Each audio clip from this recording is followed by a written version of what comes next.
तमाम तथ्यों को देख लीजिए, फिर इन बच्चों का उम्र खत्म हो जाएगा। फिर TR4 कब होगा, कब इनका एग्जाम होगा, कंडक्ट कब रिजल्ट निकलेगा। अरे भाई स्वाभाविक है ना, बाल बच्चा किसका है?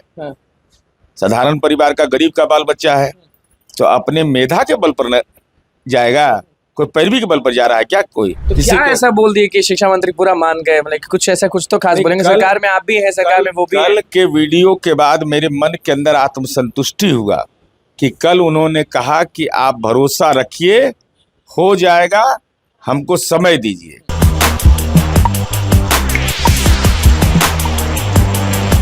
नमस्कार, मैं हूं अनुकुल तिवारी और आप वॉइस अब देख रहे हैं। देखिए, हमारे साथ शिक्षकों के MLC नीरज जी मौजूद हैं। आप भी बहुत खुश होंगे क्योंकि लगातार शिक्षक अभ्यर्थियों का साथ देते आए हैं, बात करते आए हैं, और सदन में भी हो या फिर कहीं भी हो, हमेशा साथ देते हैं। कल शिक्षा मंत्री ने क्या बोला, आश्वासन क्या दिया, आज बहुत बड़ा दिन फिर से साबित होने वाला है। इसको किस तरह से देख रहे हैं? कि माननीय शिक्षा मंत्री जी ने, जो मैंने वीडियो देखा, शिक्षक अभ्यर्थियों को यह कहा कि मैं BPSC से संपर्क करके आप भरोसा हम पर रखिए। तो माननीय शिक्षा मंत्री जी देश के संविधान सभा के सदस्य, उनके परिजन हैं, भारतीय पुलिस सेवा में ADG स्तर के पदाधिकारी रहे हैं, तो निश्चित रूप से वचन महत्वपूर्ण होता है। और उन्होंने जब आश्वासन दिया है तो हमारी उम्मीद है कि माननीय नीतीश कुमार जी का राज है। बिना जमीन लिखे हुए नौकरी, बिना 1 रुपया का पदस्थापन, नौकरी का मतलब नीतीश कुमार जी। और हालात आज यह है, प्रवचन लोग देते हैं, जरा देश के आंकड़े निकाल कर देख लें। प्राथमिक शिक्षा में शिक्षक छात्र अनुपात में देश में हम नंबर 1 है, देश में नंबर 1 है ये भर्ती में जी। कोई राज्य नहीं मेरा मुकाबला कर सकता है। लेकिन अब अनर्गल बात कुछ लोग बोलते रहते हैं। एक खानदान का 15-20 आदमी है विधानमंडल में नौकरी करता है, एक खानदान का। तो समझ लीजिए, वर्ल्ड रिकॉर्ड है ही कि एक परिवार का, नहिरा ससुराल सब का परिवार का लोग, और नीतीश कुमार जी के परिवार का लोग नौकरी कर रहा है। अरे नीतीश कुमार जी का मतलब होता है रोजगार। नीतीश जो बोलते हैं कि हम रोजगार, वो ऐसी भजाते हैं। रोजगार देगा ये, बताइए ना। मैंने एकदम राजनीति में दुर्गंध फैला दिया है। जब भी आपके पास पहुंचते थे, हम शिक्षक अभ्यर्थियों की बात करते थे या रोजगार की बात करते थे, तो आप बोलते थे कि जो होगा सही होगा, धैर्य रखिए। तो इसीलिए आप बताइए ना भाई, पूरा 15 वर्ष का शासन काल में ये 33,000 कुल नियुक्ति हुआ। दरोगा से लेकर DSP से लेकर के टीचर से लेकर के सब नियुक्ति, और हम अकेले टीचर का नियुक्ति किया है 4 लाख से ऊपर। ये सामान्य बात है। गांव गांव में विद्यालय बंद पड़े थे, नई यूनिट का सृजन किया। बिहार जैसे राज्य में, जहां आर्थिक रूप से बिहार उतना सबल नहीं है, लेकिन उसके बावजूद सबसे ज्यादा मेरा शिक्षा पर खर्च होता है। आपका कहना है ना कि गांव के बच्चे अब बहुत अच्छा से पढ़ रहे हैं नीतीश कुमार के चलते? पढ़ नहीं रहे। 10 रुपया में इंजीनियरिंग कौन पढ़ा रहा है देश के अंदर? देश के अंदर कौन राज्य है 10 रुपया महीना में इंजीनियरिंग पढ़ा रहा है? 5 रुपया में पॉलिटेक्निक पढ़ा रहे हैं। सारे सरकारी हॉस्पिटल में, प्राइवेट हॉस्पिटल में साउथ इंडिया की बेटी मिलती थी, नर्सिंग की सुविधा देती है। शिक्षा मंत्री ने जब आश्वासन नहीं दिया था, जब मुलाकात नहीं किए थे, उससे पहले ही आप मुलाकात कर लिए थे शिक्षा मंत्री से, आपको याद होगा, जब सदन वाली बात। माननीय शिक्षा मंत्री जी से चूंकि सदन को विपक्ष ने बाधित कर दिया, नहीं तो हमारी उम्मीद थी कि सदन में ही वो निर्णय हो जाता। फर्जी राष्ट्रवादी सब, ये सब जो है भ्रष्टाचारी, इन लोगों ने सदन को बाधित कर दिया। शिक्षा का वह कार्य दिवस था, उस दिन शिक्षा विभाग का ही सवाल रहता है, लेकिन जानबूझ के इंटेंशनली लोग बाधित कर दिया।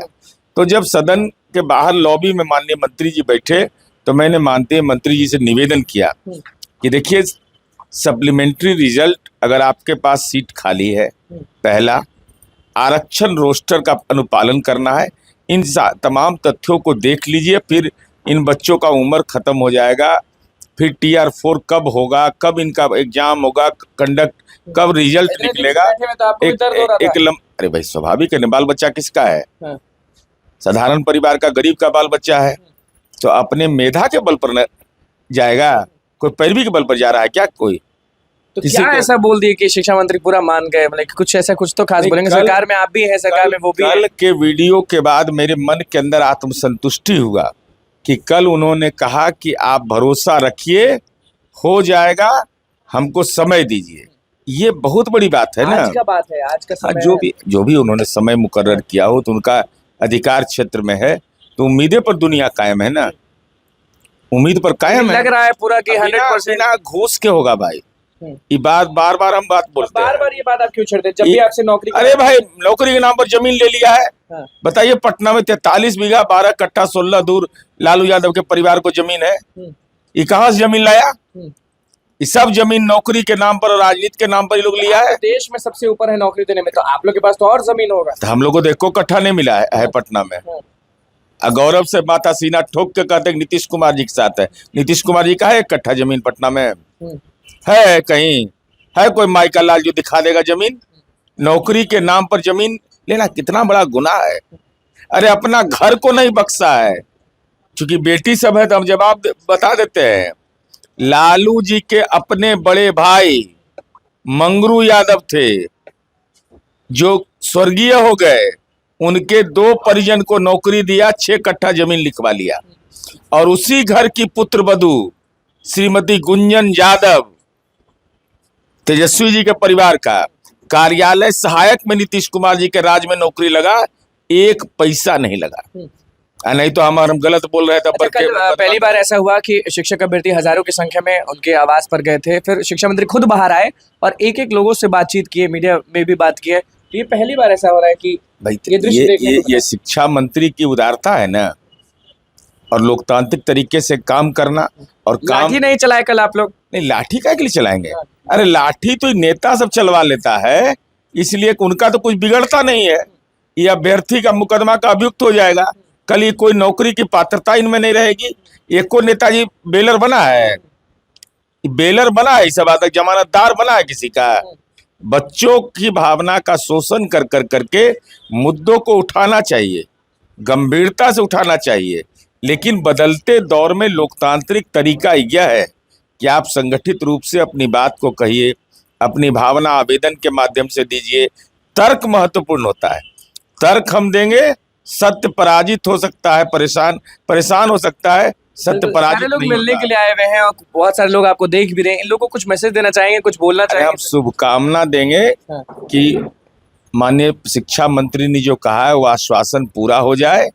घर जाइए, माँ पिता को प्रणाम करिए। गंदरी बात से आप ये कह रहे हैं कि उठिए अब जाइए? हाँ, माँ पिता को जाके प्रणाम करिए कि आप ऐसी माँ थी कि आपने जन्म हमको दिया, तो आज इस लायक हम बने। लड्डू नीरज जी कब खिला रहे हैं लोगों को? जब हो जाएगा तो लड्डू खिला देंगे। लड्डू अपना वेतन का पैसा का, घूस का पैसा नहीं मेरे पास है। अच्छा, अपने वेतन? हाँ, 1 तारीख के मिलेगा। बिल्कुल। देखिए, नीरज जी मौजूद थे हमारे साथ, क्या कुछ कहा है इन्होंने वो आपने सुना। अब देखना होगा कि शिक्षा मंत्री कब क्या करते हैं। तो बस ये खुशखबरी है, नीरज जी भी साफ कह ही दिए। तो बस हमारे चैनल को सब्सक्राइब करें, को लाइक करें। बहुत बहुत धन्यवाद।